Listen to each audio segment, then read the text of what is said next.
Okay, hello everybody. So wonderful, beautiful, special treat we have today. I have with me Melanie Reinhart and Chris Skidmore, and we are doing a part 2 to a video that we recorded together about 2 months ago when Venus was she was going retrograde and she was just about to go into the underworld, basically meet up with the sun. And now we're on the other end of that whole cycle, that retrograde cycle. And so we're going to kind of follow up on that really beautiful conversation that we had 2 months ago. And I just want to contextualize it again in this conversation. This coming together means so much to the three of us. But Chris is in Bali and it is currently 9-ish p.m. for you. I'm in California and it's 6 a.m. for me. And then Melanie is in England and it is 2 p.m. for you. So we really are motivated to be here. And I can say for myself that I absolutely love my conversations with Chris one-on-one, my conversations with Melanie one-on-one, and then when I am able to talk to both of you together, it's just wow. So thank you both so much for being here. Likewise. I really enjoyed our first conversation. Yeah, me too. I'm actually in Perth, though. I'm in Western Australia, which is the same same time zone as Bali. So I forgot. Actually, in my little hometown here. So yeah. Yes. Yeah. You're in that part of the world. I mean that. Yeah, in that section of the world. Okay. But yeah, really wonderful to be back here with you guys. So thank you, Martha, for putting it together. Great to see you, Melanie, as ever. You too, Chris. Yeah. And of course, today is the very day on which Venus passes the degree in Leo, where a little while back she went retrograde. And so, if you would make a graph of her movement, it would go like that and that. And the line would actually be in sync with where she turned retrograde. Yes, exactly. Amazing. So when we ended the last time, Melanie, you had told us the most beautiful version of the Inanna story I think I've ever heard. And then when we got to the end of the conversation, it felt like, okay, so now we're entering the underworld, and now when we're going to have this part, we need to follow up on this conversation because the story doesn't end there, right? Yeah. So I don't know if you want to take us to the next part of the journey or wherever you're feeling led to go. Yes, sure. I'll follow up with that. So to recap a little more about what I said in part 1, which was, by the way, so interesting because we totally hadn't planned to do Venus on that evening. It just developed in a surprising way out of the conversation. So in the first part, we examined the part of the story and the astrological correlate of Venus hearing the call of the great below.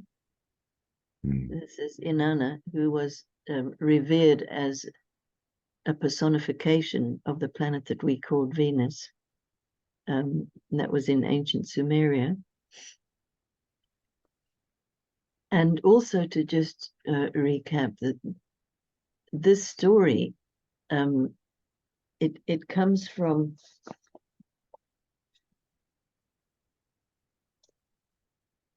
this book, which this is, I think, a first edition. Yeah, I have the same book and it's a red cover, just okay. For people who, yeah. Yes, I know that one too.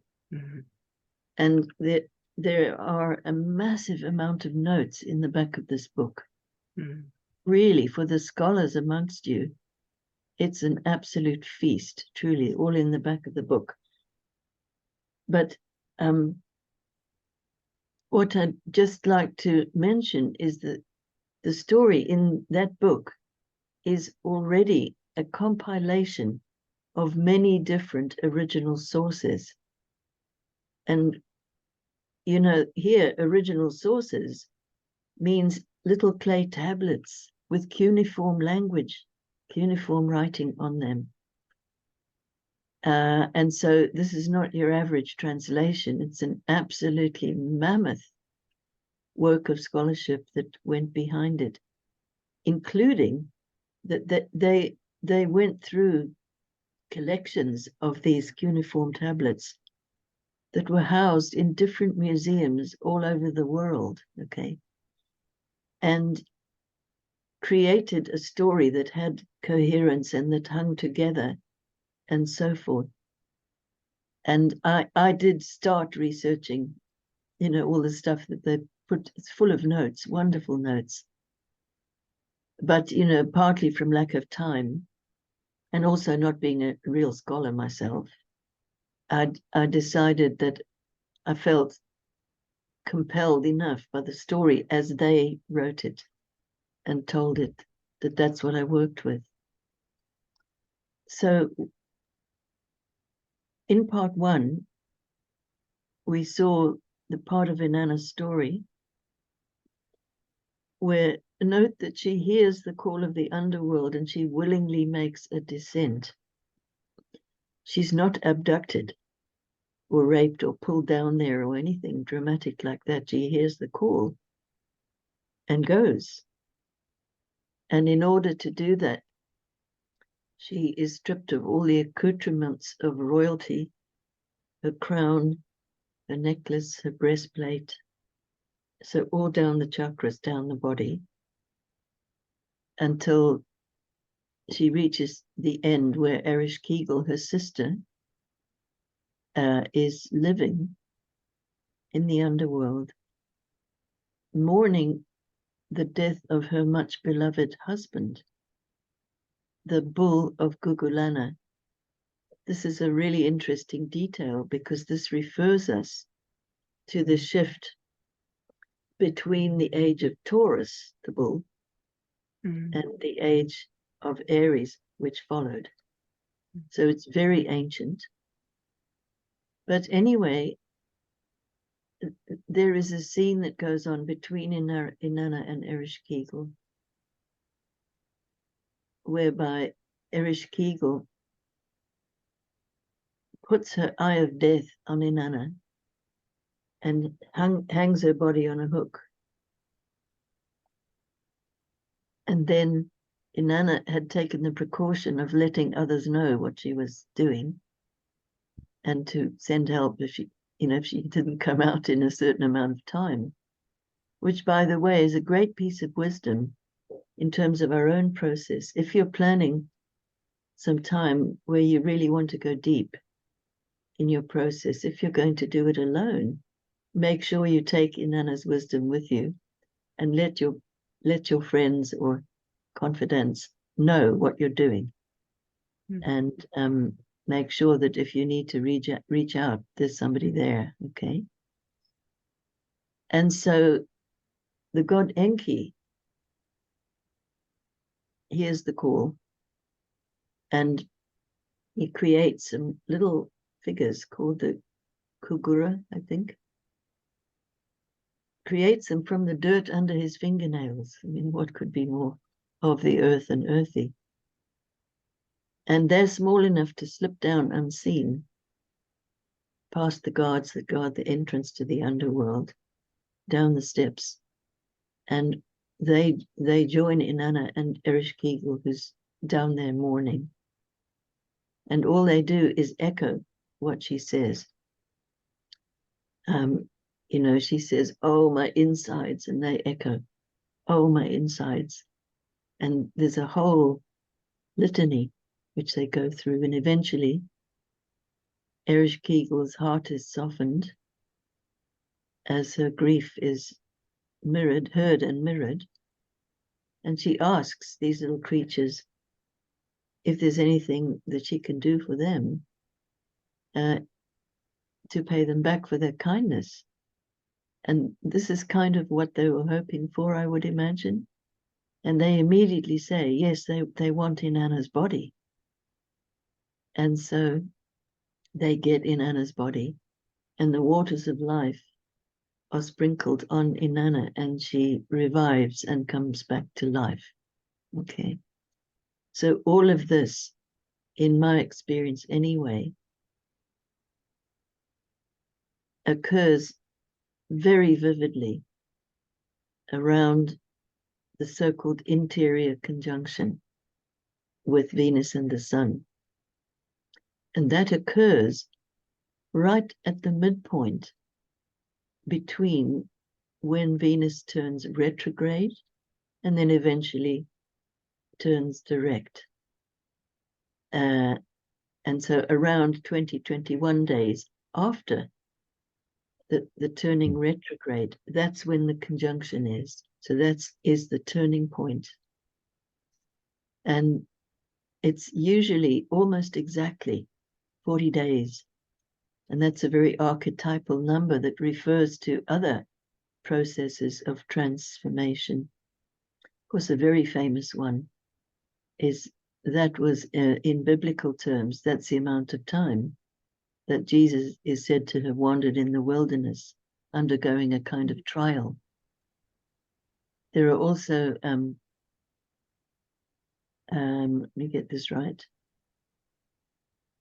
Yes, I think there are 40 weeks exactly between the two different kinds of conjunctions.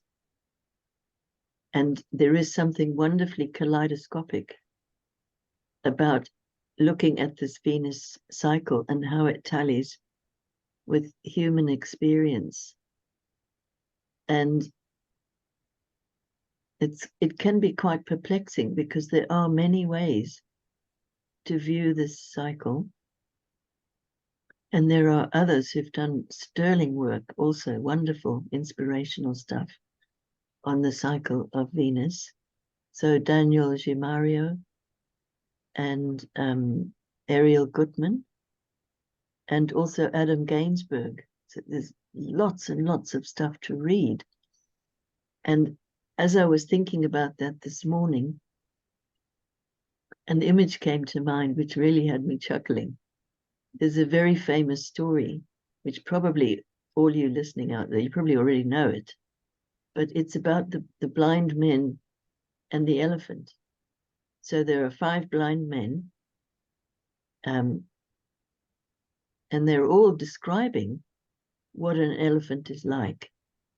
So one says, you know, it's got legs like big trees. Another says, it's got a kind of very long nose like a trunk with a very sensitive end.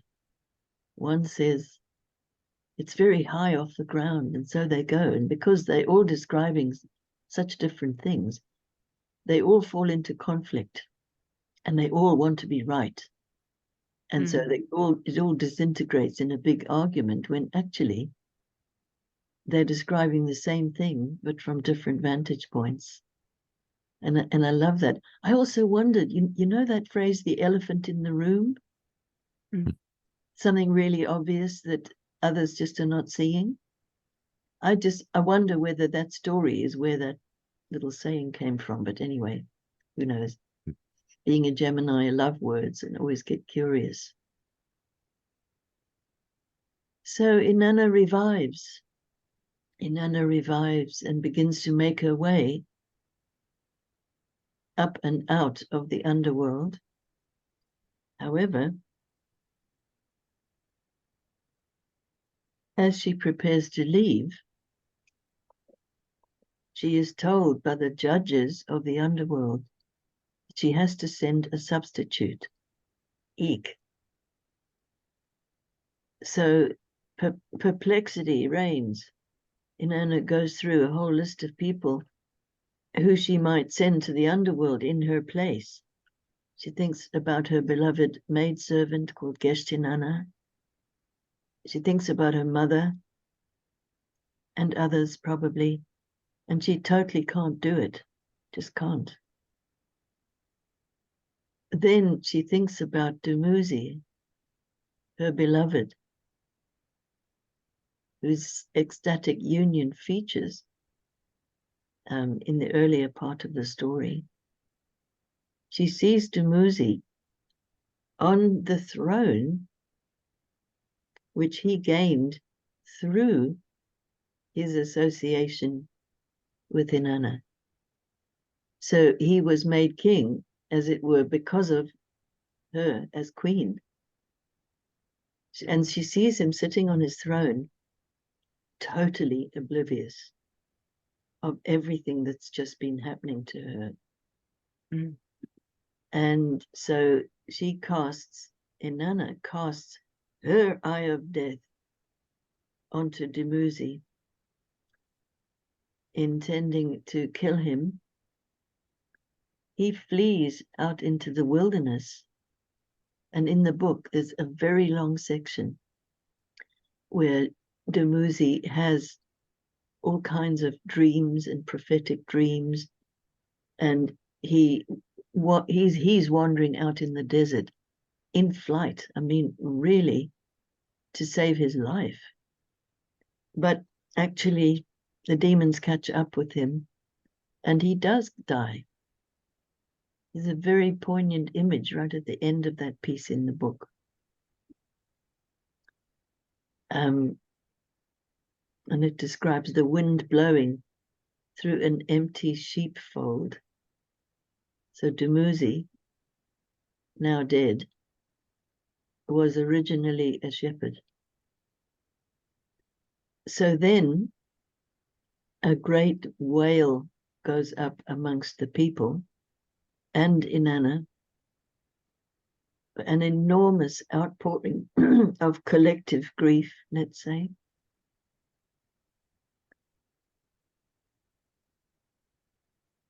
And eventually, Inanna sees Dumuzi's sister, Inanna, she's called. She sees this woman in grief, and it so touches her heart that Inanna is able to modify the decree of the judges of the underworld in such a way that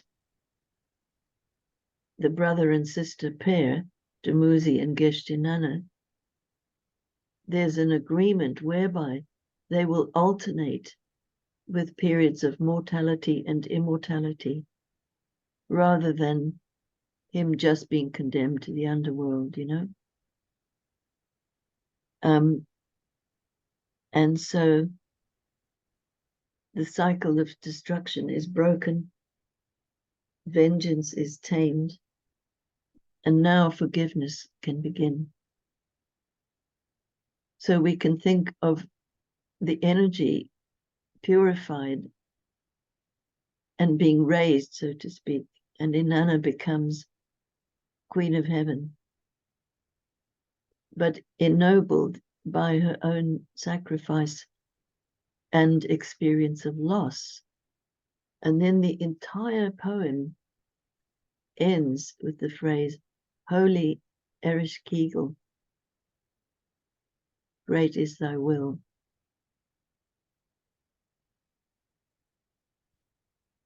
So much to unpick there. So do either of you, Martha and Chris, do you have any thoughts arising from this bit? I do, but I'll say something and then I would love to hear what Chris is feeling, thinking. I mean, as you're talking, I have been wanting to dive into the whole question of Demuzi's experience in the underworld, because I haven't read that book in every detail, but when I really looked for some description of it, I couldn't find it. I just found the part you were just describing about eventually Dumuzi and Inanna get to the point where they have this alternating, taking turns going to the underworld, which I think is so beautiful and interesting in and of itself. And I'll say, as we're making this recording on October 7th, 2023. A week from today is the first of 2 eclipses, right? Where we have the nodes in Aries and Libra, which are ruled by Venus and Mars. And Dumuzi is an equivalent of Mars. Inanna is an equivalent of Venus. Absolutely. And yeah, and we have Mars heading into a conjunction with the sun. So it's I mean, I'm not an expert on the Mars cycle at all. So you can correct me if I'm wrong here, but certainly some people would look at Mars's current position as Mars about to go into an underworld journey. So whether or not that's accurate, what I'm really feeling into in general is this, Chris and I are actually going to be holding a workshop on the eclipses having to do with the healing opportunity of these eclipses to help us come back into balance and harmony in our relationship with our inner feminine, inner masculine, right? Come back to love. So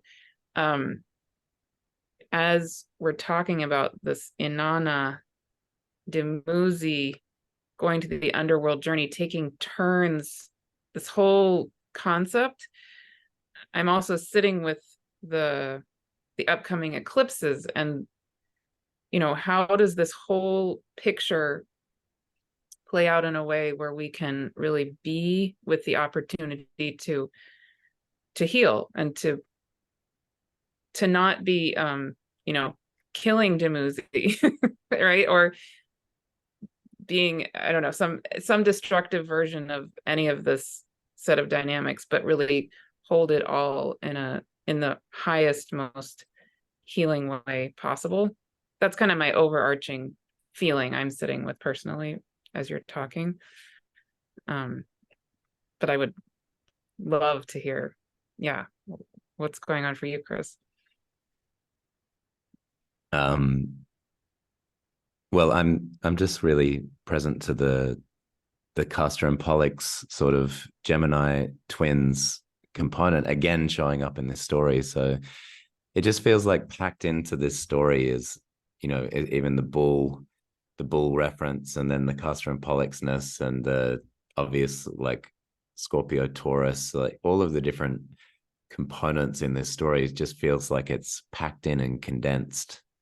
And then perhaps I can see how the unraveling of this story over time, because obviously it's the Greek mythology that I'm most, I don't know, I've invested my time and energy and effort to get to know. That's where my heart and soul lie. But seeing this unraveling of the this condensed elements, and it almost kind of unravels over the next few thousand years to bring us those stories. So I'm fascinated by this element of the mortal and the immortal, the sharing of the two, and all of these components just feel so rich in symbolism. I remember when I was first studying the myth and beginning to see how it lined up, for me anyway, with the astronomical cycle and the astrology and so forth. I remembered that, in esoteric astrology, as described by Alice Bailey, it's Gemini that is the ruler, the sign ruled by Venus. Venus is the esoteric ruler. And that was quite a flash, because it made sense of the theme of opposites, because there are many pairs of opposites throughout the story, really. The above ground and the below, and the brother and sister, and the man and wife, the king and queen. It goes on. And in some ways, it seems to me like a kind of a hymn to the world of duality, which is what we inhabit, and we can't get away from that. Because the very earth we live on is characterized by the alternation between dark and light times. And yet there's something within us which always yearns to connect with something beyond that duality, that could be symbolized by the whole sky astrologically. But in the mystic traditions, ultimately that one is ineffable, inexpressible, invisible, etc. And the moment we try to make that visible and expressible and so forth, we have to acknowledge that we're in the world of duality. So to me, that's the compelling thing about so many stories in myth and legend and so forth. And seeing that personified in the sky from the vantage point of Earth, where we live on an alternation, if you see what I mean. That's some of the power of the story. Yeah, and I'm really drawn to this idea that something has to be sacrificed, or somebody, the eye of death has to come along, and we could argue, oh no, it doesn't have to happen, but it does. This is what happens, right? So we got to be with that. And I'm actually strangely in my mind drawn to the sort of Aries story, the golden ram that comes down and saves the brother sister. It's Hellas, and I don't know who the male one is, because I just remember the image that I have is this: they're about to be sacrificed, right? The two brother sister pair are about to be sacrificed, and the golden ram, who is the golden ram of Aries, which is obviously that Mars reference coming in here too, but it happens to be Hermes's golden ram. So we were also bringing back the Gemini sort of mercurial components here. Comes down, swoops down, and in a classic sort of Deus ex machina as we know it now, right? Like saves them. And so then you have the brother sister flying through the air on the golden ram, quite an image, and Hellas falls off the back and into the ocean or into the water, right?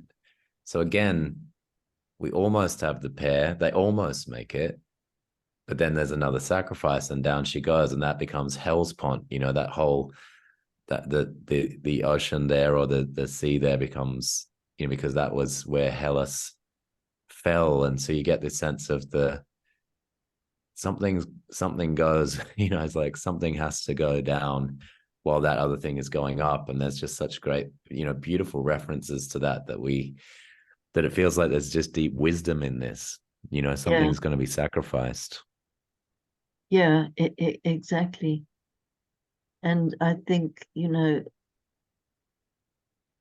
that more ancient cultures absolutely understood that compared to our contemporary world, where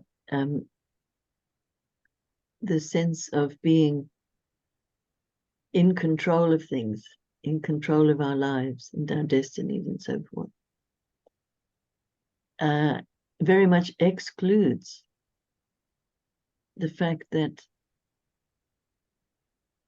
there are many surrenders that we have to make in life. Some of them are small and we do them every day, And then, of course, the big one is our physical death,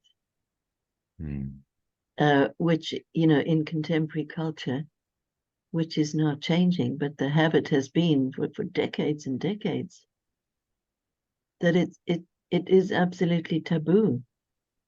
People don't speak about it, don't discuss it, don't even know anything about it, leaving others who are maybe dying or maybe chronically ill or so forth in a very, very lonely place, because there's no space for a conversation about that, And also, as we die, we do, like Inanna, we are stripped of everything as we go out, So all the things that we've accumulated, material stuff, intellectual stuff, emotional stuff, even spiritual stuff, they all get peeled off bit by bit, just like Inanna and her descent.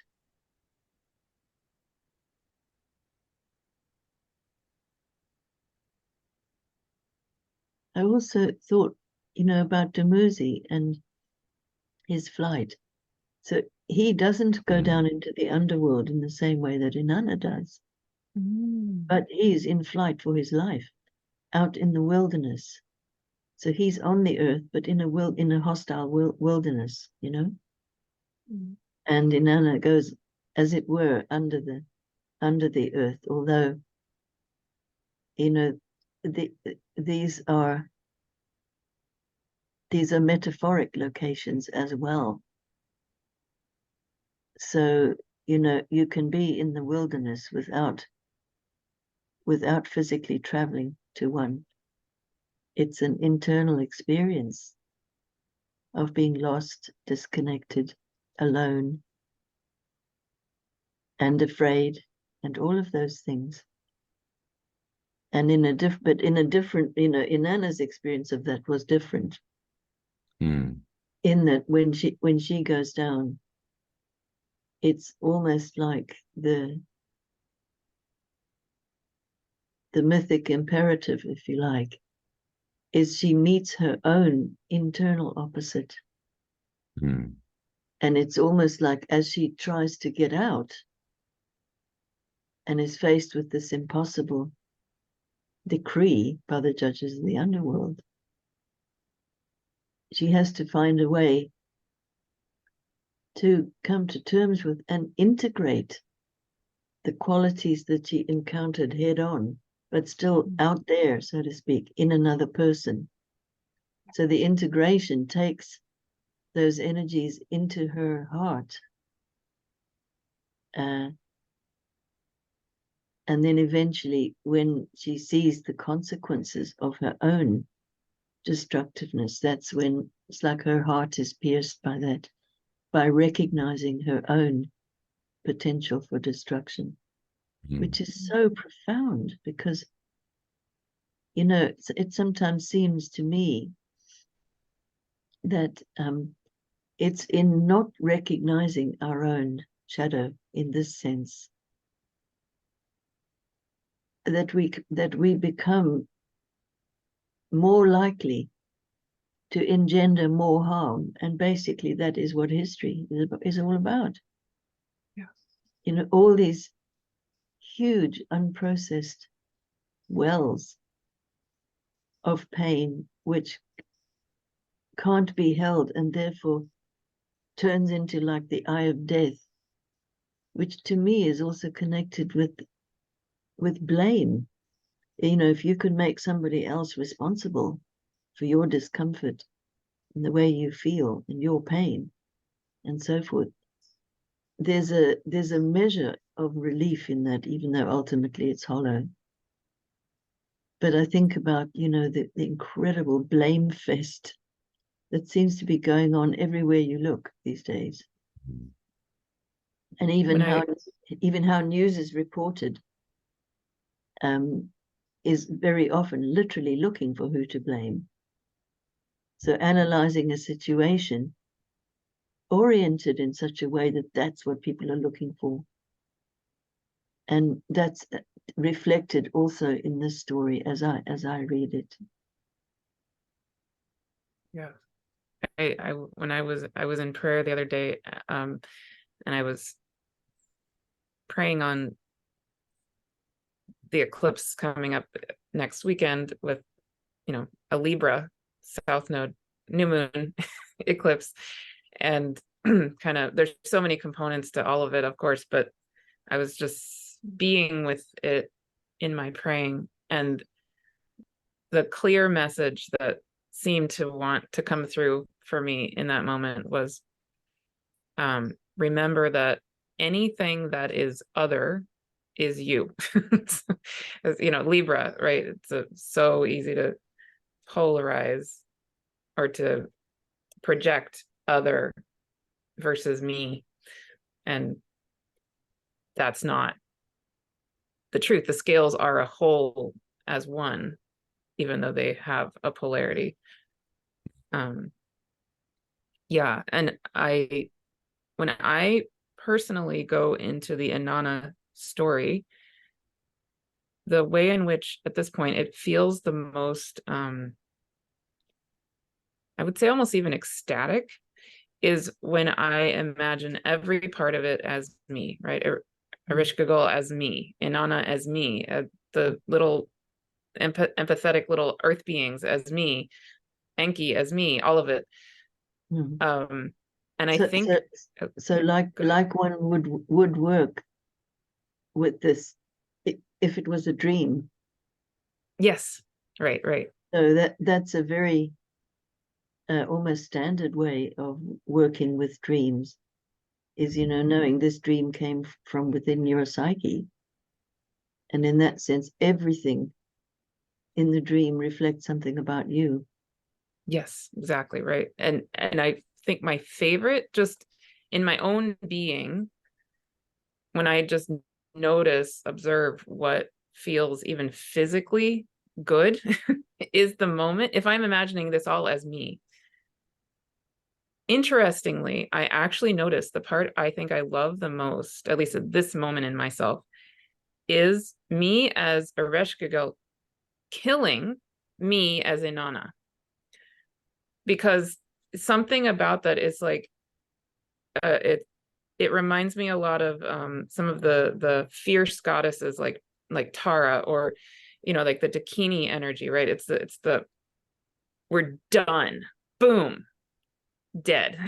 But it's not death in the sense of linear time finality, right? It's the death that is so complete that finally you can move on, and you can just surrender completely to that death.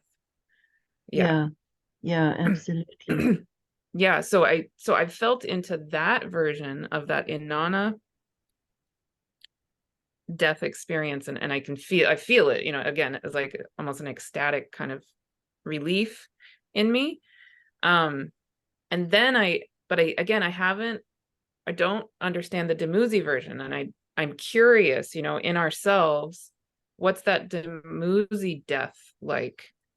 Because I almost feel like that's part of what we're missing in our whole conversation in the world is, okay, this gets into a different topic, but we've spent a good amount of time being with more of the experience of the feminine in a sense, but then what about the masculine in me, in each of us, in the world? What's that masculine, inner masculine death experience? And if we could really go there, how does that feel, and how does that change things? I don't know if either of you have any feelings or thoughts. Yeah, I mean, for me, the part that I'm really just sitting with is Demuzi's. He also hears the call of the underworld, or the great below, and he runs. You know, he just gets out of there basically and heads off into the wilderness. But of course, that doesn't, you know, he's haunted. So I'm sitting with that imagery of like, oh, there's the underworld, but he's sitting on his throne and he's kind of, you know, this is good. And as you say, Melanie, he's not sort of aware in a sense that all this has been going on. Maybe he's just kind of enjoying, you know, the throne life and just enjoying his time. Then he hears the call. He's like, oh, I've got to get out of here, and flees. But of course that doesn't work because one, he ends up in a hell realm, sort of a, you know, the wilderness feels very hostile to him. So his running actually took him to it's kind of like in Greek mythology, you have the underworld, but then you have Tartarus, you know, so there's this place, Tartarus, where all the punishment is happening, and the underworld is not that, but there is a place set aside for that. That's where Tantalus and Sisyphus and Ixion, these characters are in the eternal punishment realm. And it's almost like by dashing off, then that move is the move that brings the haunting, you know, and the hostile environment. So it's almost like that other side where there's a nervous system activation that we've been talking about this week, Martha, as well. You know, like the nervous system activation happens and you're haunted and everything's like, got to keep running, you know. I kind of think of sometimes I'll hear a client talk about panic or panic attacks, and the word panic often just triggers in my mind the great god Pan, and the word panic comes from these nymphs, and they're running, they're running through the forest trying to get away from Pan. And this to me is where the root of the word panic is. Is that run away, get out of here, I'm being pursued by the great god Pan. And I sort of will invite a client into like, what would it be like to stop and turn around and see what Pan wants? What does Pan want with you? Right. And that can often speak into the panic of like, yeah, actually, what am I being haunted by? What am I running from? What am I trying to get away from? And what would it be like for the nymph in me to stop in the forest and turn around and go, oh, it's the great god Pan, it's this nature god. It's something natural is trying to occur, but as I'm running, that's my panic. And as I stop, I can actually turn around and face it. And that, although that sounds like a simple process, as a metaphor, it's incredibly difficult sometimes to actually stop, turn around and look. And you mentioned, Melanie, kind of, I think medicine sometimes, rather than its roots in holism and health, can get caught in death prevention or death prolonging, right? Just kind of like, how maybe I can run faster and this energy won't catch up to me. Yeah. And yeah, that's beautiful, Chris. Also, in this story, as Demuzi takes flight and tries to hide and take flight and so on, he's haunted by his own dreams. Oh, wow. As well. Wow. So he keeps having these really scary, doom-ridden dreams, which are in a way portraying to him the inevitable, which just makes him run faster, kind of thing. Which kind of brings me to, Hillman's book, Pan and the Nightmare, which is an amazing exploration of exactly that, right? What is this? We're haunted. And the haunting is from the running, but we don't necessarily put the two together. So like panic, we just keep speeding up.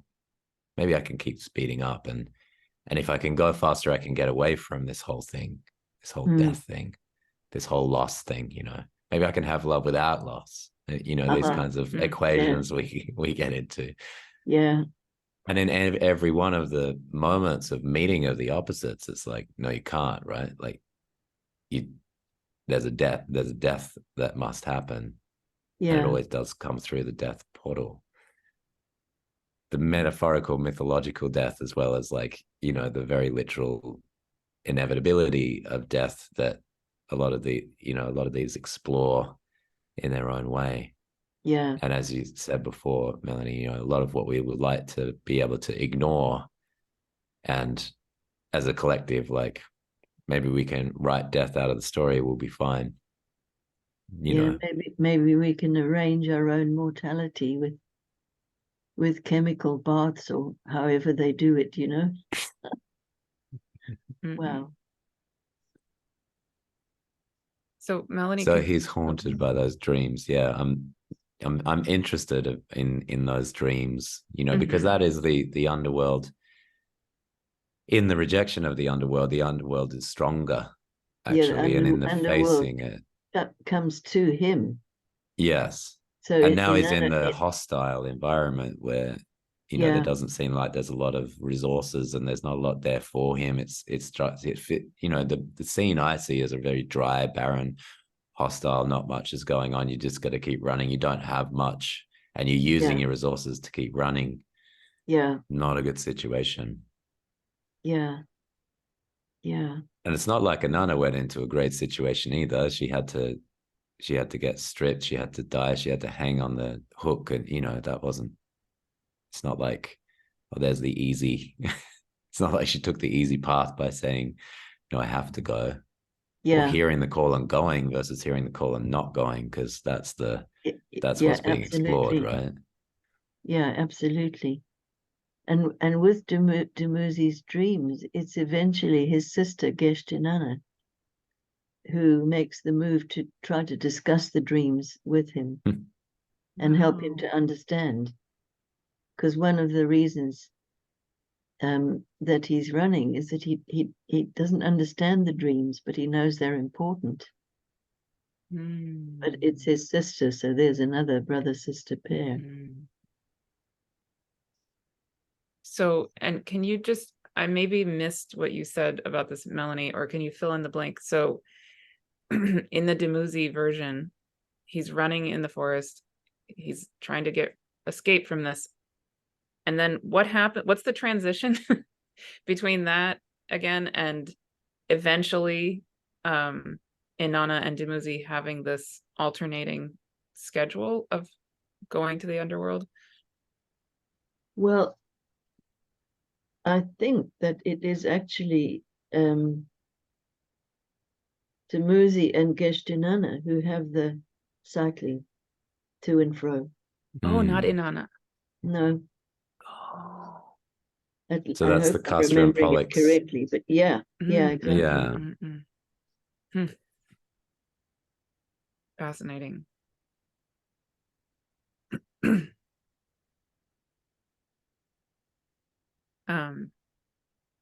While Melanie's looking that up, Chris, do you want to just refresh for us, me, the Castor and Pollux story? Me, can you refresh it for me? Well, I mean, yeah, I mean the Castor and Pollux are part of two sets of twins. So the other, and they're born from the egg. I think it's Leto is their mother. Is that right, Melanie? Is it Leto? The mother of Castor and Pollux? The mother of Castor and Pollux? Yeah, Leto. She's in swan mode, right? She gives birth to the two eggs, and in the two eggs there's two sets of twins. There's like the male, female, mortal, immortal, mortal, immortal. So it's very kind of fascinating group of twins going on here. So you have Castor. So there's Castor, Helen, Pollux or Polyjuice, and Clytemnestra. Yeah.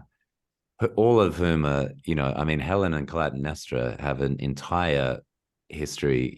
Helen is Helen of Troy, so plugs into the whole Iliad and the entire kind of crux of the story of the Iliad and the Trojan War, the 10-year epic battle that goes on basically because of the judgment of Paris. But there's, you can hear how myths, when you start telling them more myths, just come tumbling in and want to want to be a part of it, right? Yes. But basically, the Helen and Clytemnestra go off in these extraordinary other adventures, but Castor and Pollux are very tight. One's mortal, one's immortal. They get involved with this other set of twins, and it ends up with the mortal twin, which is Castor, right? Or am I can sometimes forget which one's mortal. Yeah, getting killed in this kind of altercation, which is also about stealing bulls, stealing cows, stealing cattle. So oftentimes this will come back to some sort of bulls or cows. Like you see the themes in this story too. And, it's interesting because I'm at my mother's apartment and this is the image that I have on the very interesting. The cow who laughs. What does it mean, la vache? The cow who laughs? The cow who laughs. The cow there you go. The laughing cow. So anyway, in the death of Castor, Pollux basically declares that he will give his own immortality or share his immortality with his twin brother. Which in some versions they're actually together, but in the version that's most sort of famous that we use most of the time, one is in the upper world, the other in the underworld, and they go round like that. So they sort of share in the same way as Demuzi and Inana, by the sounds of it, share mortality, immortality. And so effectively one of the immortal twin has made that really great sacrifice in order to share because it's this story of love. It's the first love, it's the sibling love, it's the twin love, which is obviously such a powerful and potent symbolic thing that it pops back out in the collective again and again through things like twin flame, or it used to be called soulmate and this kind of thing. Like it's always going to be in our these archetypes never go away, because there is the feeling of that I have this divine other, or maybe if I'm feeling more divine, I have this mortal other, or maybe in the sense of, you know, Chiron's story, I have this animal other, or I have this human other, or depending on where I sit and what I'm feeling and what I'm experiencing, there's always this other. And the love between the brothers, that there's a willingness to sacrifice one's own immortality or give it over to the mortal twins so that he can be alive, even if he doesn't get to see him anymore, which is the tragedy of the story. They never meet anymore, right? Yeah. And so these are the two bright stars of the constellation of Gemini. So, and they're quite visible in the sky. You know, it's an easy one to pick out of all the constellations because they're very bright and you can see them hanging out together, Castor and Pollux. You know, I also find myself thinking now about something which I think we discussed ages ago in one of your podcasts, where we had a long conversation, which included a reference to our intrauterine experience. So, you know, it's known now that a large number of conceptions actually are twins. And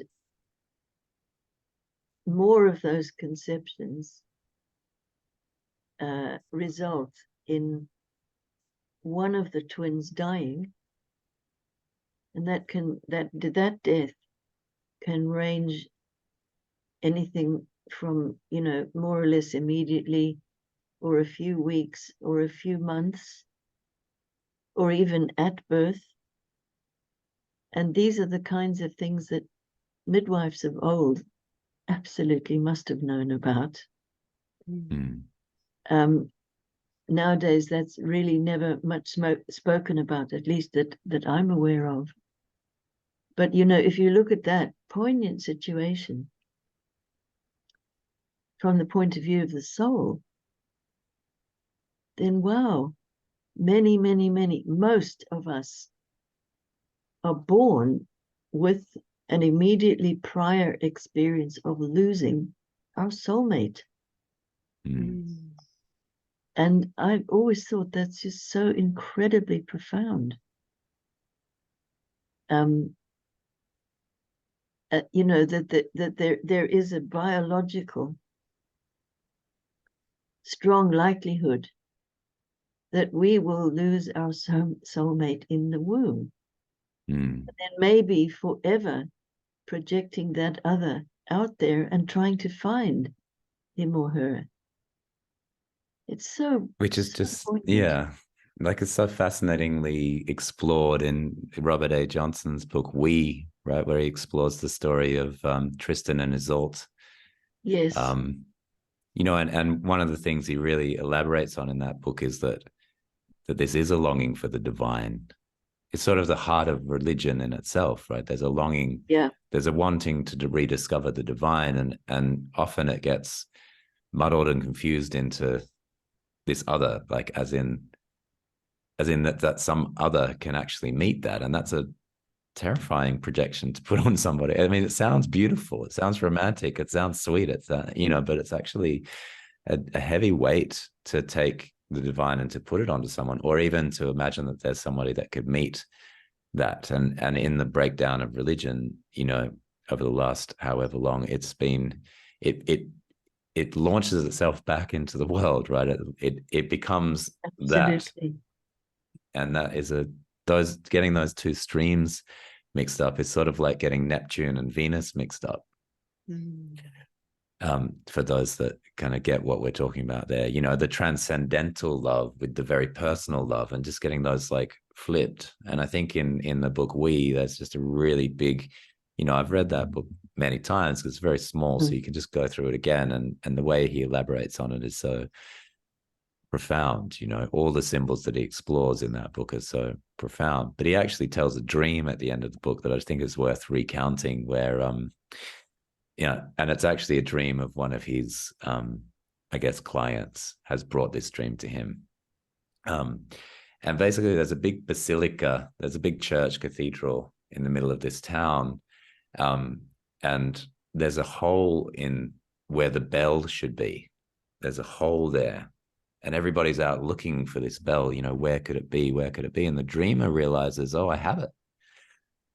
I've got it here, And so he takes it and he puts it back where it should be in the church, right? He puts it back in the big basilica. He's like, that's good. And then he hears the villagers are coming and he has a choice moment, a bit like this story, right? He has a choice moment and he's like, well, they're about to come in and I could take the glory and all of the, like it's me, I found it, I did it, look at me go. Or, and he has the other option, he chooses option 2, which is just to sneak out the side door and leave. Wow. And so he takes that in the dream, he decides to take the side door and just go. Oh, thanks for recounting that. I'd forgotten that bit. I love that. It's like a postscript It's part wonderful. of the book. And I'm like, that's the point of the book, I think. Well, many things coming up for me with all of that, but I can again say in my own exploration of these things, I have sat with the sort of frustration that, if all is one and we all are the divine, then what is the point of this polarity thing, right? Why do we do this whole separating and that whole question? I'm very, very Pisces. Okay. So, so then I was told by the spirit world to channel a series of 8 books, 2 of which are The Gods Speak and The Goddesses Speak, which is all about what? The polarity and the infinity of each end of the polarity, or each part of it. And so you both were part of the symposium that I held this year, Re-Becoming the One, which is all about holding all of the polarity as part of our collective journey to re-become the one, right? So in my praying, what I get told when I feel frustrated, like, why can't we just be the one? Why can't we stop this whole fighting with the other and wanting the other? And can't I just be satisfied with me as the one? And I get told, well, the one became the two became the many became the infinite. So the infinite needs to become the many, to become the two, to become the one. So in other words, there's this need. And I actually see this, Chris and I were talking about this the other night, in the potential actually of the nodes.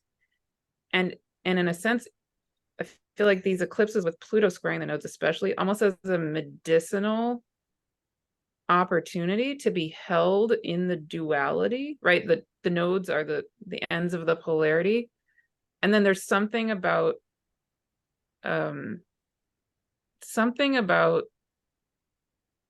just the nodes in and of themselves, but especially on an eclipse, especially with Pluto squaring the nodes, which is what's happening on these particular eclipses right now. It feels to me, I was talking to Chris about this the other day, it feels to me like being held in a craniosacral session, right? Where something about the polarities then can shift and integrate in a really profound way, to come back to the one, quote unquote.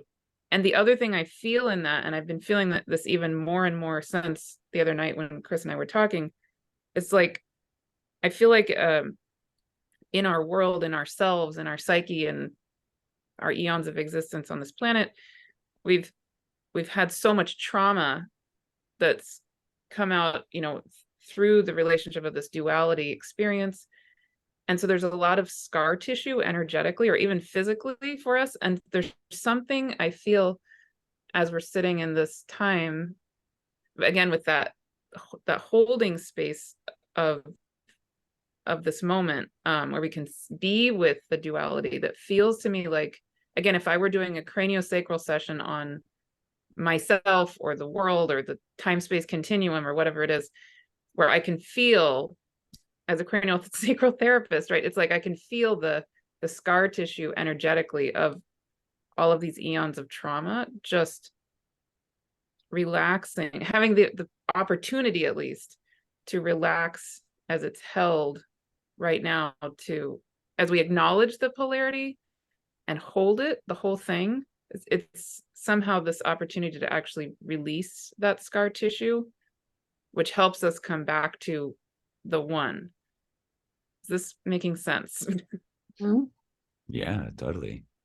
Mm. And you know, as we talked about the other night, Martha, that what really struck me in my sort of Libra research over this month, you know, with the podcast and doing the episode, you know, so I'm always doing these deep dives, which is just such a beautiful, you know, now just over halfway through that, moving into Libra,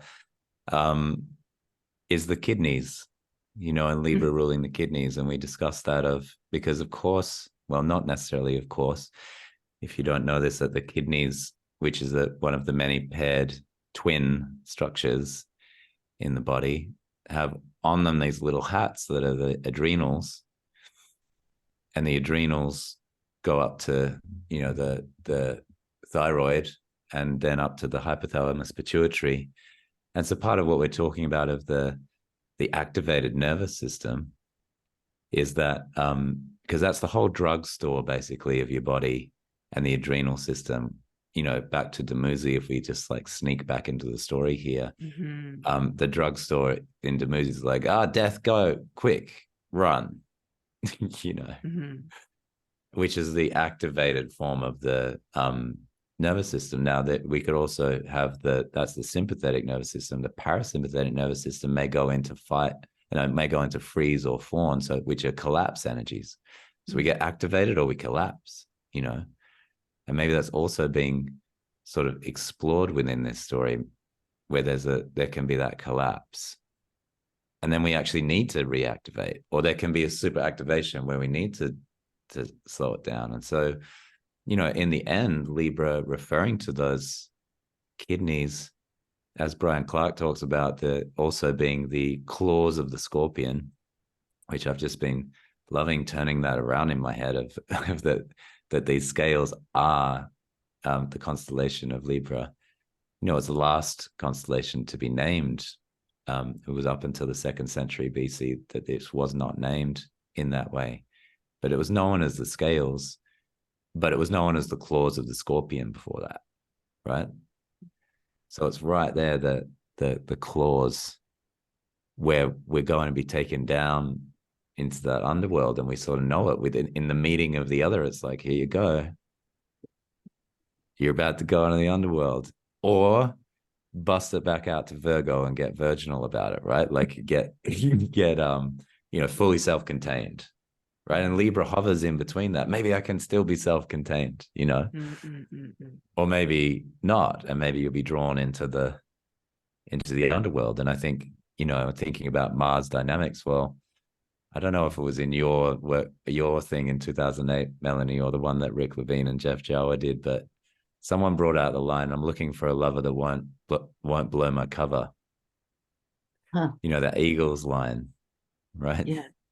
So I'm looking to hang out just up here and not be taken down into the underworld. Again, like that's possible.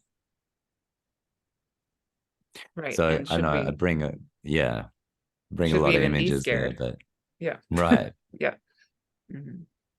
Yeah, I bring a lot of images there, but I just think knowing as we head into this effectively new moon, but also solar eclipse, South Node Libra, as we head into that energy, it's like, well, yeah, it's good to be sort of leaning into the kidneys here, you know, the battery pack at the back of your lower back. That's just, and for me, craniosacral, when I'm doing I don't know about you, Martha, but when you do a kidney session, just the kidneys, just holding a kidney for like 15 minutes and waiting, and then holding the other kidney for like 15 minutes and just waiting and feeling what happens when it finally starts to go like, right? That feeling. It's like, that, you know, It's beautiful. it does have those little Mars hats on there, you know, like there's the Libra kidneys, but the Mars hats of the adrenal system is on there, connecting to the ram's head. Go run. And what I'm feeling in that is that the key to me is the feeling of safety, which takes time. and the time. safety, yeah. And the safe sense of safety comes from the sense of love and presence, and right, yeah, it's just can finally relax, let go. So what's coming to mind now is the fact that Saturn is exalted in the sign of Libra. Wow. So there's something about balance and also Dharma, meaning that which we've come here to fulfill, you know, and kind of grounding into that.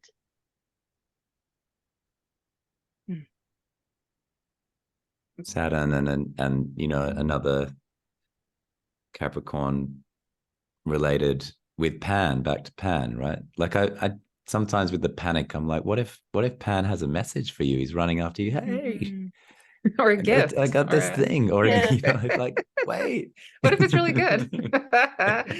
And of course Mars is exalted in Capricorn. Of course, yeah. So there's this kind of Saturn theme running through it as well, which is really interesting, I think. Can I bring in one more thing arising for me? Of course. Especially with you here, Melanie, I would love your thoughts on this, and you, Chris, too. So I'm also seeing next February how Mars and Venus eventually meet, right? And they almost met this past summer, and they didn't quite in Leo, but now Venus went retrograde, Mars has continued, and they're going to meet up in Aquarius. And when they meet up, guess who will be on the north node of the moon? Chiron, right? So, and when I've been looking at the astrology of 2024, Chiron is so prominent. It's like boom, boom, boom, you know, throughout the year, so many times showing up. And so I've been feeling into that. And again, coming back to this question of what is the ultimate way that we could be holding all of this in a way, what is an approach we can be having that would be potentially the most healing, or, you know, so anyway, any thoughts on any of that from either of you? But especially when we bring in Chiron, you know, he will be quite alive. Yeah, just I would love any thoughts with any of that. Well, I think first of all, because Chiron will be conjunct the North Node at some point, and as you know, that's a hugely significant transiting pair, whatever the planet is that's connecting with the node. And this is the North Node, and it's in Aries, and it's ruled by Mars. And I feel like in many places, what we can see, if we know where to look, is that there are huge numbers of people really looking as to how to best set their intentions for the good of all, how to bring healing into conflicted situations, you know? And although obviously our world is in absolute turmoil, it's also true that what mostly gets repeated in mainstream media is exactly that. And all the things which are quite likely to generate fear, to get Dumuzi running and anticipating being in the wilderness. You know, it's like, how will I survive the wilderness kind of thing. So there's an incredible amount of very disturbing thought forms flying around at the moment. And I actually believe this is part of the task of, the increasing sense of entering into the age of Aquarius. And certainly with Pluto there, to me, one of the challenges that might be, as it were, laid before us is precisely to transform the way we frame and think about things. And, even things that have been drummed into us that we more or less either just take for granted, therefore, or get wildly contentious against it. It's the old story again. But the capacity to really see deeply enough into things to be able to understand how much truth there is in something, and to be able to literally hold an open mind and, as it were, wait for our cosmic instructions to come through, because we can't possibly act on everything that touches our heart at the moment. It's just not possible. And so learning how not to drop into helplessness as a result, but to undergo a kind of a sacrifice, which goes along the lines of, well, actually, I don't know it all. I can't possibly know it all. Here I'm talking at a mental level, okay? But cultivating trust in the capacity to kind of drop down into one's own heart and belly, so feeling and action and grounding. That may be where the sense of truth can come from. Because as long as we just rely on what we're seeing or hearing in the media, with all the facts that factoids, the definition of factoid is something that is repeated so often that everybody takes it to be true. So we're surrounded by factoids. And so there comes the need to be right and all of that stuff. And if we can gradually back away from that and leave behind the sense that we know what's happening, that might open up enough space for us to drop down to a level where we are connected with something that leads in the direction of a unity. But it's not a unity where all differences have to be chopped up and squashed down into one. Yeah. It's a diversity within unity, to quote a cliche.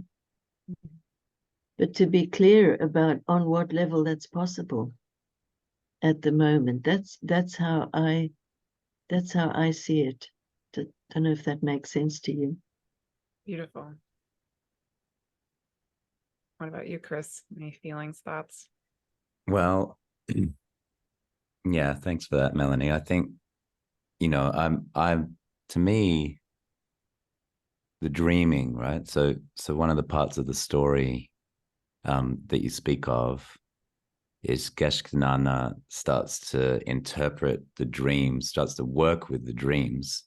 And this is where things start to move. This is where things start to change for Dumuzi, is that his dreams are now honored and thought of as real and thought of as messages and thought of as sacred, this kind of thing.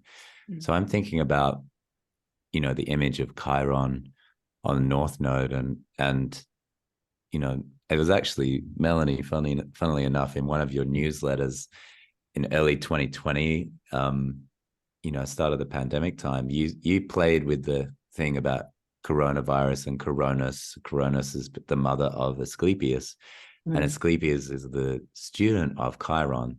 And if anybody has followed my work, I've really taken the Asclepius thing, which is the Fucus, the so-called 13th sign, which is this whole mix-up anyway, you know, but a big mercurial strange mix-up you can read about on my website because I elaborate on that. But basically, you know, Asclepius is the student of Chiron, and what he brings, so, you know, and also the foster son, effectively, of Chiron. And what he brings to the table is dreams and dream healing.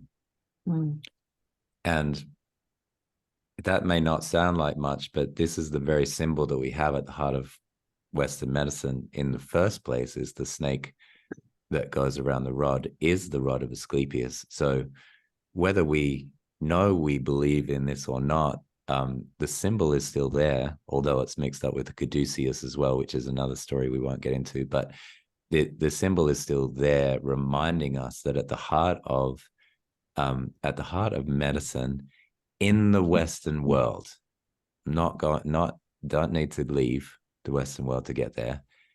At the heart of medicine, the deepest healing there is in the dream world.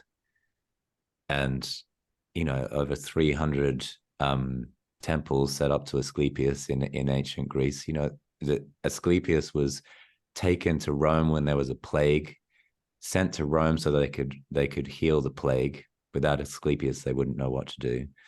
It's the whole lineage that leads to Hippocrates, who was an Asclepiad himself, which leads to Western medicine. And there's this entire lineage here that I've just been really staring at and opening, because if we lose the dreaming component of medicine, then we get caught in schizophrenia. Like, we get caught in the it's only this, you know, because without dreaming, like, let's say if you went to sleep for say 2 weeks, what happens is your dreams come into your waking world to get you, right?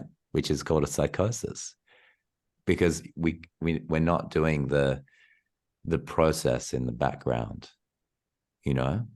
And so if, like Melanie's saying, it's like alarms, amygdala, alarms all the time. And then there's this low frequency anxiety in the air just all around us. Then what we're not able to do is that thing of the kidneys, that thing of the adrenal system, that thing that we talked about, you know, and just going like, oh, wait. And I think this Pluto into Aquarius and even Mars Venus meeting there at this time, you know, in February next year, it does speak to that. Like, the question for me is, what do we mean when we say the world, when we put those two little words together, the and world, right? The state of the world, what do we mean? Yeah. And I think it's worth taking that back into the dreaming, you know, and Aquarius absolutely. is right. And to just add one more symbol, you know, Aquarius is, and we talked about it last time, of Ganymede being abducted up. So just take that symbol in itself, the abduction up, and then, you know, where are we now? We're in the head. I got to figure this out. Yeah. And it's really important to figure this out, because, you know, the world depends on it, that my mind needs to figure this thing out that can't be figured out by the mind. It's doomed. You know, that process is doomed. And I think Pluto entering any sign, right? It says like, hey, there's some issues in this sign, right? 2008 heads into Capricorn and goes like, there's a few issues in the money markets here, in real estate, a couple issues, right? I'm going to just like bring them out, and ready or not, here they come, right? Like Demuzi runs. That's cool. The underground, the underworld, it'll follow you, you know. He's dreaming, enters his reality, right? Because he's not dreaming, he's not relaxing. So it enters in the forms of shadows and demons, you know. Demons is the negative of the daimon, you know, like we have a calling here. We're alive. We're all alive in this moment, and there's crises on crises. And how do we talk about that without, again, you know, we don't want to go numb to it or blind to it. We want to deal with the things on this planet, but it's not going to help by more and more nervous system activation, more and more fight or flight, freeze or fawn, more and more just collapse or run. We got to get wise, you know. And I think getting wise involves anyone who can anyone who can get into their system, get into the relaxation and stay connected to the problems, get into relaxation and stay connected to the problems. You know, that's process work where we go towards the edge of what's uncomfortable and we just work with what's at the edge, and then opens us up to a broader reality. Because, you know, like Asclepius talks about, and like Chiron, the symbol, talks about, we're going to need elders, and we're going to need elders to start taking over some things. And just to throw in one more tiny little thing, which is because when you're discussing Chiron and the body, I'm thinking of the centaurs in general. And Melanie, how you talk about the centaurs being so much about being we are animals, and reminding us of our animal earth body. That's at least my interpretation of your words. And I'm thinking of, in the summer next year, Pholus will be squared by the nodes, right? So Chiron is going to be super alive many times in the year, and then Pholus also, I'm at least feeling very alive too, especially in the middle of the year. So yeah.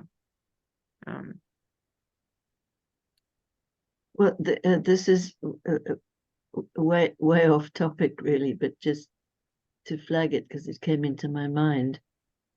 We've just started a whole trail of sesquiquadrate aspects. So that's 135 degrees, or a square and a half. And in a way to say, a square and a half tells you something of what that's about, that particular aspect, which is often called a minor aspect and can be very major sometimes. But there's a sesquiquadrate between Uranus and Pholus. So there's a whole chain of them going all the way through this year. I think there's about 7 of them in total. So, and it has already started. And that has the feeling to me of, you know, the phrase I often associate with Pholus is the lid comes off. Seems like that's happening every day, everywhere, you know. So there is that. But just back to Chiron for a moment. So the healing implication in Aquarius for me is something about the opportunity to recognize how things go in the world of thought. So at a very basic level, that could mean, you know, getting smart enough, which anybody can do, in fact, to know when you're being propagandized by the media from anywhere, whether it's mainstream media, alternative media, etc. So detecting and recognizing propaganda, and also in parallel with that, so that's, you know, being smart enough to see it going on, as it were, out there. But then what are the beliefs that we hold in here, and where do they really come from? That's the realm of our conditioning, from parents, teachers, anybody who had influence on us through our lives. So a lot of basic beliefs that we didn't even know we had might suddenly come into some kind of clarity, and you go, oh no, oh my God, look at that. Wow. Yeah. Because, you know, what we might call wrong beliefs, and that's not to polarize them with right beliefs, but it's just a way of thinking that is guaranteed to provoke fear, anxiety, disappointment, depression, and so forth, in response to the belief. And often we're more aware of the feelings that are reactions to the thoughts than we are about the thoughts themselves. Now, Aquarius is the very last one of the air signs. So on one level, it's the most developed of all the air signs. It can see a broader, wider view, but it is still a fixed sign. So fixed air well, could be like fixed beliefs, fixed ideas, the kinds of things that really do produce unhappiness very often, if we don't even know that that's what we believe and think. So to me, well, firstly, Chariklo moving into Aquarius. Well, there's Saturn and Jupiter and Chariklo all preceded Pluto going into Aquarius. And I almost think of that like, loosening up the territory, which if it was Earth, you would think in terms of plowing and digging and preparing the ground for new plants to be put in there so they can thrive. So to me, it may be parallel on a mental level, a lot of weeding, and clearing out, not necessarily to just then replace it with another fixed idea, but to gradually free one's mind up from the many structures which we hold in there and continue adding to all of our lives, So I think that that's one of the Aquarian hazards, and also the gift of recognizing what's going on in the mental world at the mental level from the vantage point of the great infinitude of space, internal space, So to me, that Mars-Venus conjunction in Aquarius speaks to that theme. And then, of course, it's hotly followed by Pluto going into Aquarius. In fact, those ingresses are such a major theme that really dominates this couple of years, And it's like, okay, if Pluto is the Lord of transformation, which I certainly think it is, not the only Lord, but definitely a powerful process of transformation, then we can expect that to be kicking in on the mental level in a potentially really extraordinary way, bringing the possibility of more mental freedom, the more mental freedom, the kind of freedom that's not freedom from, it's freedom to. And so we can perhaps begin to generate the kind of thinking that's less likely to just result in polarization, because that's what always happens. And the Uranian element of Aquarius wants something seriously new. So, I mean, what an amazing time to be so on the edge of the new that we can really see it in its pure version. And also notice how we immediately want to grab it and put it into a form. We can't just leave it alone, So we generate more forms, and then more forms on that, and more forms on that. And that's how it seems to go. So I'm thinking, it won't be long. Well, it's a little while still, before Chiron returns to the position it was when it was discovered. Mm-hmm. And so Chiron itself, is right at the end of its current cycle, about to have its own Chiron return. And I think that's an amazing thing to consider. Yeah, and I was born in March of 1977, so just a few months before Chiron's discovery. And Pluto is currently squaring my Chiron, so I recognize that Pluto also will be squaring the discovery point of Chiron. And I don't have any judgment on that or anything, just noticing it. But one thing that we can perhaps say about this current Chiron cycle, meaning to its own birth chart, is that there seems to be, at the same time as there is so much harm and so much wounding going on wherever you look, really. at the same time, what I see is that people, you know, us little human individual people, are becoming more and more and more aware of just how harmful can be some behaviors that we have taken for granted. Oh, well, you know, this is what people do. Yeah. This is what I do, what everybody does.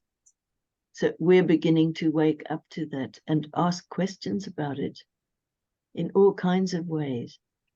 One very obvious one is that the harm of wars is totally in our face from all round at the moment. So instead of being immersed in the heroic and wanting to back the winner or be the winner and so forth, there's a much broader awareness at the moment. That's, at least that's how I'm perceiving it. Yeah, I think in our last conversation I mentioned at the end that my dad died last December. So since then I've had this really, I mean, completely life-changing transformational journey with my own relationship to my dad, my relationship to the masculine, the feminine, my relationship to patriarchy, colonialism, all of that. Because my dad was, you could say, a colonialist white patriarchal guy, also with some good stuff. But, you know, anyway, he grew up overseas and was a diplomat and lived in that way. So something that I've been noticing happening for myself is it's like I suddenly have had this experience of things that seemed so normal, or I would take for granted even a year ago. I would be watching a movie, like I just last night watched the movie The Wife on Netflix. If anybody's seen this movie, The Wife, but it's about a woman whose husband wins the Nobel Prize in literature. And it turns out that she had gone to Smith College, which is actually where I got my master's degree, in the 1960s. And so in the 1960s, of course, to be a woman was not very respected, to say the least. But she was actually a brilliant writer. And this man who became her husband was her professor. So long story short, essentially, it turns out that this whole career that led to him earning the Nobel Prize in literature was actually based on her writing for him behind the scenes, right? So it seems extreme, and yet we know it's not. It's actually the kind of thing that went on all the time, and in a certain way still does. So I grew up in the 80s, and I grew up in that world, and with a gender dynamic around me that was like that, or, you know, not that far removed from that. And maybe a year or two or five ago, I would have thought, yeah, that's just how things have been. Now I look at, I have this sense of like doing a 180 and looking at it and being horrified, like I'm waking up from a nightmare. Like, this is what's normal on our planet. What is going on? So it's just, I mean, I don't know if that's similar to what you're saying, but it's this experience of suddenly feeling like I've jumped 10 steps in terms of how I perceive things that have been there the whole time, right? Is that similar to what you're talking about, or? Yes, absolutely. And I think, well, so I was born in the late 1940s. Mm-hmm. So had the good fortune to experience the 1960s. Yeah. As a teenager and 20-something-year-old, you know. And so back then, the kind of the watchword or the watch phrase was turn on, tune in, drop out. Mm. And I think about that a lot because many people that I knew, that was their aspiration. Mm. They saw through exactly the kind of thing that you're describing. that they felt that the only response was to get out and to try to generate something with some substance, but just like leave the old behind. That really was the impulse. Quite different, I find, than people who were born in the 1960s. They have a different kind of role to play in the whole unfolding. I'm also interested, as that Pluto's just about to go into Aquarius and be there for, until 2042, I think it is. And then Uranus will go into Gemini, and there'll be things passing through Libra from time to time, but that's a lot of air. So all the outer planets, let me say this right. So the three out, so Uranus, Neptune, and Pluto went along in the late 1940s in an ongoing little mini trail of sextiles. It was Gemini, Uranus, Pluto, Leo, and Neptune in Libra. So we've got something a little similar coming up, which is very interesting. That looks to me like fresh air coming in. Fresh air, instead of the energy being the fixed air department. And I also think, that in terms of the outer world and the mundane world and the cultural collective world and all that, one Aquarian view for sure is that, the personal is political. And because no man is an island, etc., everybody has to be involved with everybody else's business. Now that's a cultural thought form that you either gel with or you totally don't. So what I'm looking forward to with this is, as people begin to awaken with a kind of a spaciousness that doesn't have to be right, and it doesn't have to tell people that they are wrong, and so forth.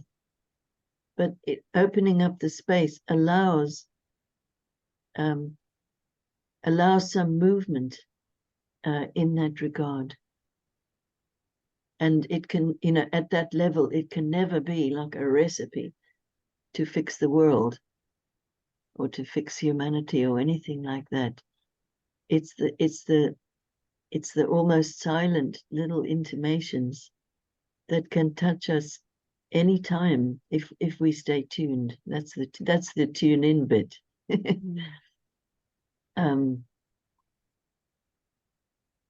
And things work by generating energy at compound interest, so to speak. It's not only a campaign like a war against something. It's a gentle kind of awakening that is going on anyway. And I'm sure, both of you also work with clients. You'll be seeing this almost every day with people who, given the space to maybe timidly say out loud some of these things that they're perceiving, knowing that they will be heard without judgment. Well, it's absolutely amazing what people are going through, many people. Yeah. I have one last reflection, and then Chris. So also, as you're talking and the letting go of fixed ideas thing, what I'm reminded of is that pretty much every day in my prayers, most days, especially lately, I get taken it, through this time-space continuum into the void. And then I ask, what is mine to do, essentially, right? So the last many days, very consistently over and over and over and over again. This has actually been happening for years, but lately it's come up again. I get taken into the void and I get exploded into nothing. And I get exploded into like the particles of infinity, and I get told mine to do is to become nothing and to be the particles of infinity, and it's spread out literally throughout infinity. So I feel all these particles that are me spread out to infinity, which is interesting and actually really relieving. But in that, what I feel happening, like one of the points of it feels like, is that all the storylines of everything are meant to leave my system so that I have no agenda, so that it's, you get what I'm saying? It's so I can come to this point of having no fixed idea about anything. That's the goal. I mean, that's what the spirit world, I think, is trying to get me to do, which is easier said than done as a human. But it feels really, really good. And then, for example, this morning in my prayers, they just said, yeah, be the nothing.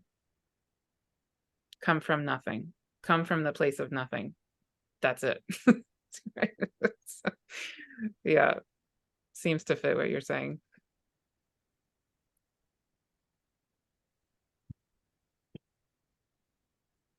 And now are we speechless? I don't know. No. Well, we've been blasted out into the nothing. Well, what came into my mind as well is still thinking about Aquarius, is that maybe part of the soul work, so to speak, of Aquarius is, so instead of trying to be right and all of that, just like you were referring to now, Martha, that being humble enough to look out for all the ways in which our own internal structures get in the way of that precious sense of nothing, Yeah.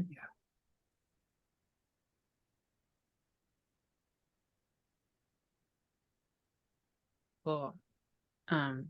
So Chris or Melanie or anybody, I feel like we should maybe bring this to full circle and closure. So is there anything that feels like it's missing, or are there some threads that we haven't fully? I've got to tell you this one story because Yes, it's go just for been it. popping up and around, and I've got a few other things I'll have to leave. No, I'll leave them, but I want to tell this one story.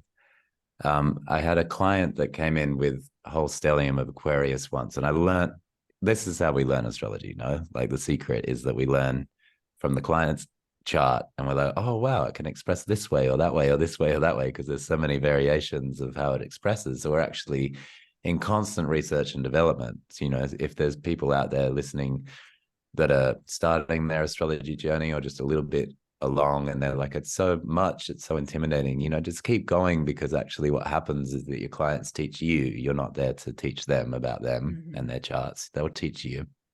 So I had this one woman that came in who'd studied astrophysics. She had the stellium of Aquarius, right? And I was like, okay, you just tell me some things here. And she told me this really awesome story that I feel is relevant to this conversation. It's relevant to Pluto and Aquarius. It's relevant to Mars, Venus, and Aquarius, the whole thing that is coming up. And she said, she was in a lecture, in an astrophysics lecture at university. And it's one of those lecture halls where there's like multiple blackboards, right? So you can picture sort of all the blackboards and this huge equation that's like, that one's gone, next board, that one, next board, next board. And what the professor was trying to describe was the formula for chance. Okay. Whoa. So filled out this one board, next board, filled out next board, gets all the way to the end where there's not really any room left, and just gets to the very end. And he says, and that's the formula for randomness and chance. And then he turns to the the lecture hall and he says, however, the truth is that it's synthetic, that it's not real, that it's a manufactured chance. And the only thing that can actually provide us with chance is nature. Wow. Wow. Beautiful. And I always remember it because I'm like, exactly, like we would formulate and formulate and formulate. And what are we doing? We're formulating. And then it's like, this is reality, right? And it's like, no, it's Or not. synthetic. And I think the ability to speak to what Melanie's saying, like, I think this next phase is like we'd have to get really wise to lies. Really wise to lies. We have to know the language of lies. If anybody's watched uh Century of the Self, you'll have a really good overview of that 100 years where Edward Yeah, Bernays, this whole stuff, right? Like yeah, fantastic to watch that, by the so way. good. It's all there on YouTube, free for anybody to watch anytime without any ads. 4-part series. But talks about Edward Bernays, who's the nephew of Freud, who sort of like starts public relations, which is effectively public relations was a word that he invented because propaganda was not, so it started to be a little bit frowned upon. So he invents the term public relations to get out of the idea of propaganda. So public relations in itself is a little bit of propaganda for propaganda, right? So once you can start seeing like, oh, they got this system that has been replicating this for 100 years is really, really good at what it does. It's gotten really very, very good at manipulating us. And so as Pluto moves into Aquarius, my mind is like, let's learn how that does that. So then, it's sort of like the emperor has no clothes, right? Like let's learn how it does that so that when I'm getting lied to, I go like lie, lie, lie, lie, lie. And then I can get back to like what's true, what's real, and just be able to say lie, lie, lie, real. Can I just insert in there lie also in myself, I not only outside, right? I'm assuming that's sort of implied in what you're Absolutely, saying. but Yes. I mean, it is is our interaction between self and world, right? Is that not what Aquarius is sort of like referring to in some ways, and how the mind, all of the air signs have their duality, back to the twins in the story, right? Like, and Uranus's children, what were they? They were the Cyclopses with the one eye, right? So the one eye truth, and the Hecatoncries with the 100 hands, the busy, busy, busy, busy, and the one eye, right? These are the sons of Uranus, right? So we've got to somehow underneath that say like, yes, internally, how many ingenious ways am I lying to myself?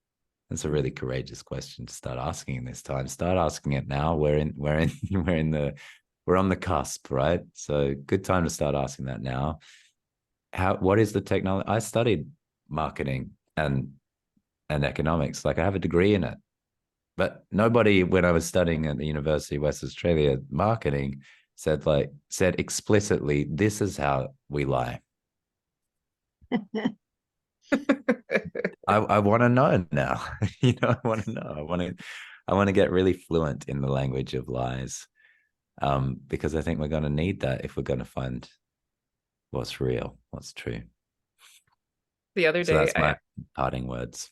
Yeah, well, I'll just add in, but 2 days ago or something, I host all of my courses on Teachable, the platform Teachable, and they send out, emails to try to help you with your business and whatever. They sent out this email for Black Friday and tips on earning lots of money on Black Friday. They actually said in this email, number one, like they had, top 3 or 5 or 10 or tips, whatever it was. Top 1, be sure to pressure your pressure your customers with scarcity mindset. They actually used that word. Like it read like a joke, but they weren't joking. Right. Not a joke. Okay. Not a joke. I'm not doing that. And thanks. Like, wow. Yep. Pretty blatant.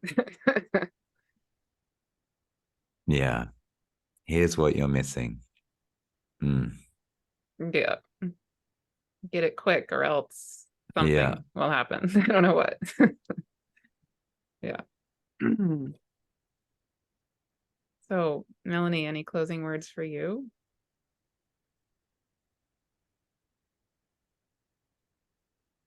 don't think so, except just to say how lovely it's been to be having a freewheeling conversation with both of you. Mhm. Really nice. So thank you both. Same. Yeah, I feel freewheeling. I like that. Yeah, it's so good to hang out with you both. Mhm. Yeah. Always. Yeah, and I feel even in this, again, on that physiological, bringing it back to that metaphor of the craniosacral healing, I just feel in myself, even as we hold this space with each other, but then for, everybody listening and maybe beyond that, I feel in myself those, if you want to say, the scar tissue just dissolving. Like that's part of what I feel when we come together is, I can just let go. So thank you. My Brilliant. prayer is that that extends out into the world, all of you listening. Wonderful. See you soon.